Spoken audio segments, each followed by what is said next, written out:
बातमी आहे मुंबईतून। मुंबईच्या दक्षिण विभागामध्ये सोमवारी पाणी कपात होणार आहे। मलबार हिल जलाशयाच्या पुनर्बांधणीच्या पाहणीसाठी पाणी कपातीचा निर्णय घेण्यात आलाय। दक्षिण मुंबईमधील ए, सी, डी आणि जी दक्षिण विभागामध्ये पाणी कपात होणार आहे।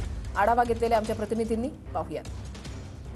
मुंबईत येत्या सोमवारी म्हणजे 18 डिसेंबर रोजी जे आहे ते मुंबईत अनेक ठिकाणी पाणी कपात करण्यात येणार आहे। त्याचप्रमाणे जर पाहिलं, मुंबई महानगरपालिकेच्या ब्रिटिशकालीन मलबार हिल जलाशयाच्या पुनर्बांधणीसाठी तज्ज्ञ मंडळी जलाशयाची अंतर्गत पाहणी करणार आहेत। मलबार हिल जलाशयातील कप्पा क्रमांक 1 ची अंतर्गत पाहणी करण्यात येणार असून या जलाशयाचा कप्पा क्रमांक 1 पूर्णपणे रिक्त करण्यात येणार आहे। त्यामुळे दक्षिण मुंबईतील महानगरपालिकेच्या ए, सी, डी आणि जी दक्षिण विभाग कार्यालयाच्या हद्दीतील काही भागात 18 डिसेंबर रोजी 10% पाणी कपात करण्यात येणार आहे। त्यामुळे पाहिलं तर येत्या सोमवारी जे आहे ते पाणी कपात अनेक ठिकाणी मुंबईत करण्यात येणार आहे। कॅमेरासन कमलेश डोंगरेसह अविनाश माने, TV9 मराठी, मुंबई।